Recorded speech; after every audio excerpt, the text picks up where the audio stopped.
Bonjour à tous, bienvenue sur ma chaîne, Coach Etienne Makenga, coach en développement intégral et conseiller conjugal. Si c'est votre première fois sur ma chaîne ou ma page, abonnez-vous pour ne pas rater les prochaines vidéos. Reconnaître les talents des autres. Voici l'agneau de Dieu qui enlève les péchés du monde. Telles sont les paroles de Jean-Baptiste. Et de ces paroles, nous avons tiré notre thème du jour. C'est quoi un talent? Pourquoi reconnaître les talents des autres? Et quelles sont les conséquences du refus de reconnaître les talents des autres?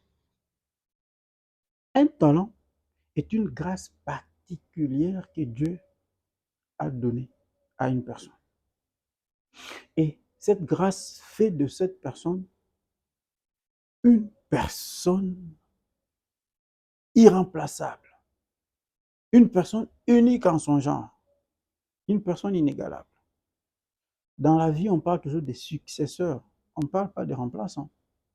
Parce que même si vous occupez les mêmes postes, les mêmes attributions, si vous faites la même chose, mais c'est toujours différent de votre prédécesseur. Chacun a sa manière de faire, mais on aboutit au même résultat. Vous allez me dire, dans certains sports, on a des remplaçants comme en football, mais c'est toujours différent. C'est juste un problème de concept. Vous allez voir que c'est différent. Pourquoi? Regardez ce joueur-là. Il joue dans le même stade, le même poste, les mêmes conditions, mais ils n'ont pas tous le même nombre de trophées. Ils n'ont pas tous le même nombre de ballons d'or. C'est pour dire que chacun a une particularité. Et c'est de là que commence le problème. La comparaison, la compétition. Alors, pourquoi reconnaître le talent des autres? Il faut qu'ils croissent et que je diminue. Il y a beaucoup de problèmes dans notre société aujourd'hui parce qu'on ne veut pas comparer, on ne veut pas reconnaître les talents des autres. On vit dans une société de comparaison.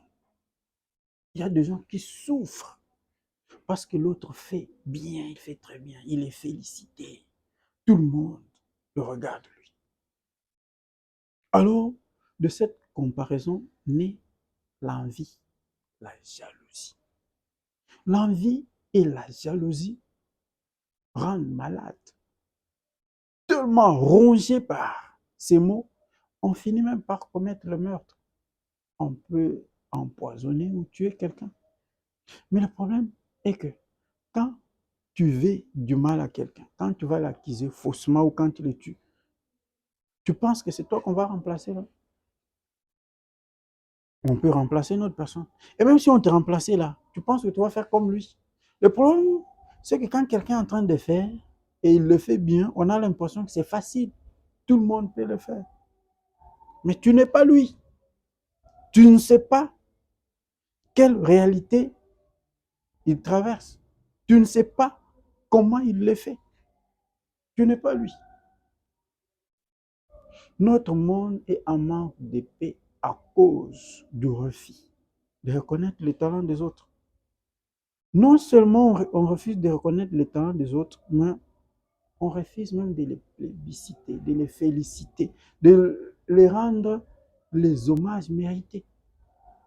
On attend toujours quand quelqu'un meurt, alors on vient vanter ses mérites, ses prouesses, alors qu'il en a besoin de son vivant pour continuer ce bel élan et faire mieux davantage.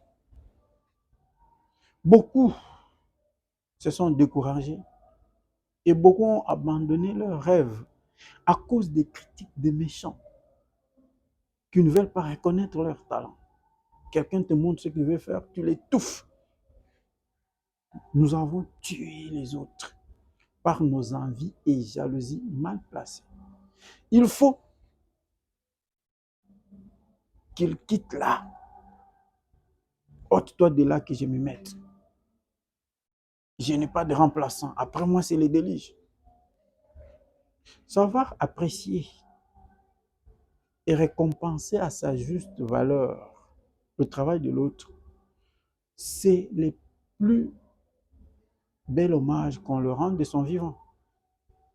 Et c'est dans cette condition seulement qu'on peut vivre dans un monde épris de paix, de joie et de justice. Un monde où chacun se retrouve, chacun est content parce que son travail est considéré et les gens l'aiment et le considèrent pour ce qu'il fait. Conséquence du refus de reconnaître les talents des autres. Quand tu refuses de reconnaître le talent de l'autre, toi aussi on ne va pas reconnaître tes talents. Et quand tu refuses de reconnaître les talents des autres, tu te bloques, tu bloques tes grâces. Parce que ce talent-là, il l'a reçu de Dieu.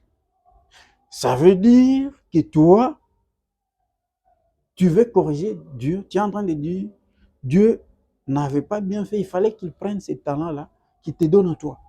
Donc tu corriges Dieu. Or, Dieu a donné à chacun selon ses mérites. Dieu donne à qui il veut, quand il veut, où il veut, comme il veut. Et puis tu bloques même l'évolution du monde. La Suisse a perdu le monopole de l'horlogerie à cause du refus de reconnaître le talent d'un agent. L'agent a découvert qu'en dehors du ressort, on pouvait autrement faire une montre. Et on a refusé. Le pauvre découragé a vendu à vil prix la formule de la fameuse montre Quartz que les Japonais et les Américains ont acheté. Aujourd'hui, la Suisse n'est plus sur le marché de l'horlogerie. Quand on refuse de connaître les talents des autres, on vit en permanence en mode stress. Parce que chaque fois, on se demande qu'est-ce qu'il va encore faire et comment je peux le devancer pour qu'on me félicite aussi et comment je peux faire mieux que lui. Or, le stress, ça donne maladie. Tu vas tomber malade. Tu passes toute ta vie à vivre soit au passé, soit au futur, parce que tu te demandes comment il avait fait et comment je ferai. Or, Dieu est présent. Dieu agit dans le présent. C'est quand tu vis, quand tu es au présent, c'est quand tu vis dans le présent que Dieu agit. Il faut qu'il croisse et que je diminue. Comme Jean-Baptiste, nous devons connaître et accepter nos limites. Comme Jean-Baptiste, nous devons savoir célébrer les talents des autres. Comme Jean-Baptiste, nous devons savoir être humbles. Il y a et il y aura toujours quelqu'un qui nous dépasse. Il y a et il y aura toujours quelqu'un qui fera mieux que nous. Il y a et il y aura toujours quelqu'un de plus intelligent que nous. À l'instar de Jean-Baptiste, nous devons savoir laisser la place aux autres. À l'instar de Jean-Baptiste, il faut savoir faire son temps. À l'instar de Jean-Baptiste, il faut quitter les choses avant que les choses ne te quittent. Merci et à la prochaine.